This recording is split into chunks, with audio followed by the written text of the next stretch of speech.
नमस्ते। आप सुन रहे हैं रूहानी रातें। मैं हूं आपका दोस्त विशाल। चलिए सुनते हैं एक सच्ची और डरावनी मैंशन की कहानी। कहते हैं हर मौत के पीछे कहानी होती है, लेकिन कुछ कहानियां ऐसी होती हैं जो मौत के बाद भी खत्म नहीं होती। वे बस एक नए रूप में, एक नए अध्याय के साथ जीवित रहती हैं। आज मैं आपको एक ऐसी ही कहानी सुनाने जा रहा हूं। एक ऐसी हवेली की कहानी जो कभी पूरी नहीं बनी। एक ऐसी औरत की कहानी जिसने अपने ही हाथों से एक कैद खाना बनाया, अपने लिए और उन आत्माओं के लिए जो उसे कभी माफ नहीं कर सकीं।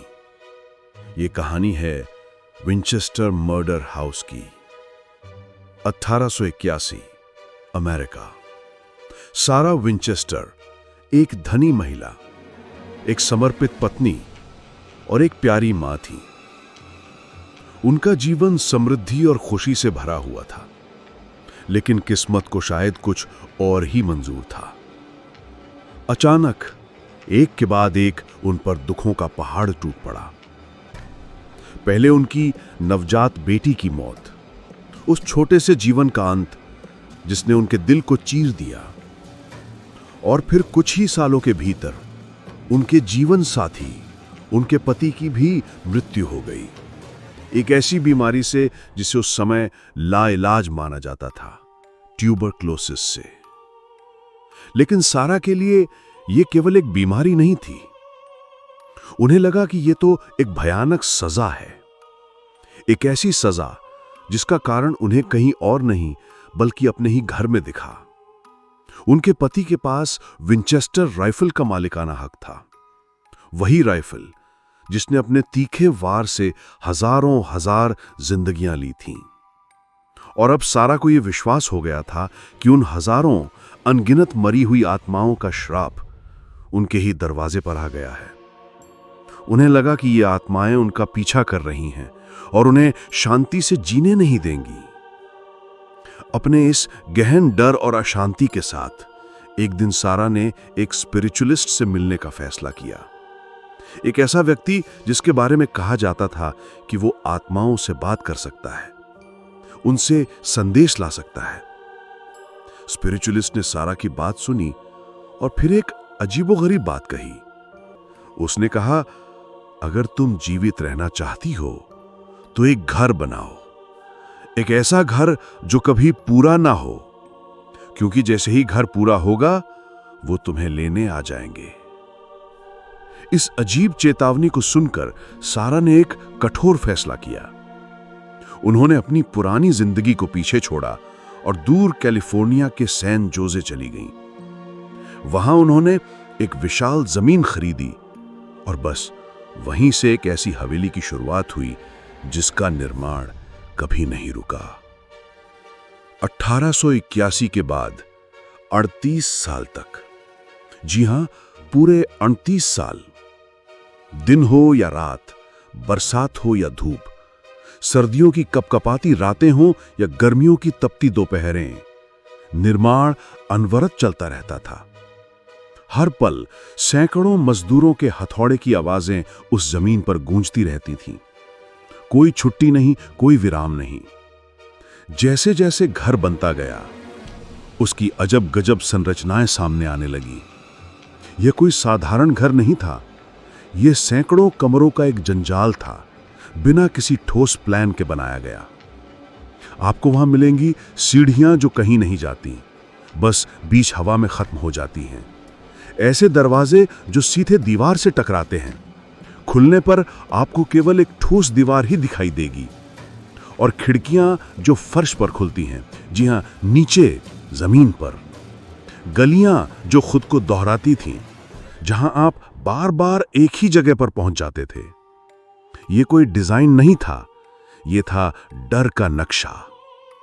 सारा विंचेस्टर ने उसे अपने डर को शांत करने के लिए बनाया था, ताकि आत्माएं इसमें भटक जाएं और उन्हें ढूंढ ना सकें। घर में काम करने वाले मजदूरों और नौकरों ने भी कई अजीब बातें बताईं। उन्होंने अजीब आवाजें सुनी। कभी किसी औरत के धीमे धीमे रोने की आवाज जो हवेली के गलियारों में गूंजती रहती थी, कभी घोड़ों के टापों की आवाजें, जैसे कोई अदृश्य घोड़ा हवेली के अंदर दौड़ रहा हो, और कभी कभी उन्हें किसी के धीमे धीमे चलते पैरों की आवाज महसूस होती थी, जैसे कोई उनके ठीक पीछे पीछे चल रहा हो। लेकिन जब वो पलट कर देखते तो वहां कोई नहीं होता था, केवल खामोशी और हवेली की विशाल दीवारें। सबसे रहस्यमयी था वो कमरा जहां सारा हर रात जाती थी, अकेली। उस कमरे को द सेयंस रूम कहा जाता था। वहां कोई दरवाजा नहीं था, बस एक सीक्रेट रास्ता था जो शायद केवल सारा को ही पता था। लोग कहते हैं, और खुद सारा भी शायद यही मानती थी, कि वहां सारा आत्माओं से बात करती थी। वो उनसे पूछती थी, अगला कमरा कहां बनेगा, कौन सा दरवाजा हमेशा के लिए बंद रहेगा, कौन सी खिड़की कभी नहीं खुलेगी। वो केवल एक हवेली नहीं बना रही थी, वो एक भूल भुलैया बना रही थी, एक ऐसा जाल जिससे आत्माएं रास्ता न ढूंढ पाएं। पर भूतों को रास्ता नहीं चाहिए होता, उन्हें केवल तुम्हारा डर चाहिए। और वो डर सारा में हर दिन बढ़ता गया।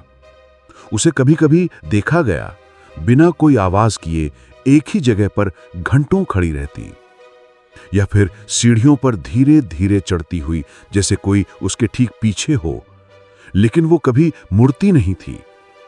उसके चेहरे पर एक अजीब सी खामोशी थी, एक ऐसी खामोशी जो डर और पागलपन के बीच की रेखा पर टिकी हुई थी। एक दिन सब कुछ अचानक रुक गया। घर का निर्माण अचानक थम गया। सारा विंचेस्टर अब नहीं थी, वो मर चुकी थी। उसके मरने के बाद पूरा घर जैसे चुप हो गया। मजदूर चले गए, हथौड़े की आवाजें थम गईं, दीवारें अधूरी रह गईं, लेकिन हवेली अब भी पूरी लगती थी, एक जिंदा भूल भुलैया की तरह। आज भी विंचेस्टर मैंशन अमेरिका में खड़ी है, एक म्यूजियम के रूप में जहां लोग इसे देखने आते हैं, इसकी अजीबोगरीब वास्तुकला को समझते हैं। लेकिन कोई नहीं जानता कि वहां क्या होता है जब रात गहराती है। सूरज ढलने के बाद जब आखिरी पर्यटक चला जाता है, तब इस हवेली का असली रंग सामने आता है। कई लोगों ने वहां एक औरत की परछाई देखी है, लंबे काले गाउन में, हाथ में मोमबत्ती लिए, धीमे धीमे हवेली के गलियारों में चलती हुई। कभी उसकी सांसें तुम्हारे गर्दन के पास महसूस होती हैं, जैसे कोई ठीक तुम्हारे पीछे खड़ा हो। कभी कोई तुम्हारे कान में फुसफुसाता है, लेकिन जब तुम पलटते हो तो वहां कोई नहीं होता, केवल खामोशी और हवेली की विशाल दीवारें। और कुछ लोग कहते हैं, अगर तुम इस घर में बहुत देर तक रुक जाओ, अगर तुम इसके रहस्यों में बहुत गहराई तक उतर जाओ, तो कोई तुम्हें बुलाता है उसी सेयंस रूम की ओर, क्योंकि वो घर अधूरा नहीं था, वो अभी भी बन रहा है, हर नए डर के साथ, हर नए मेहमान के साथ।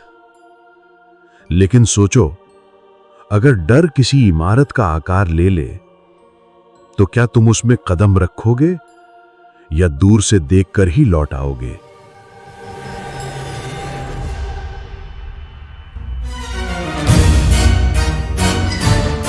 सुनने के लिए धन्यवाद।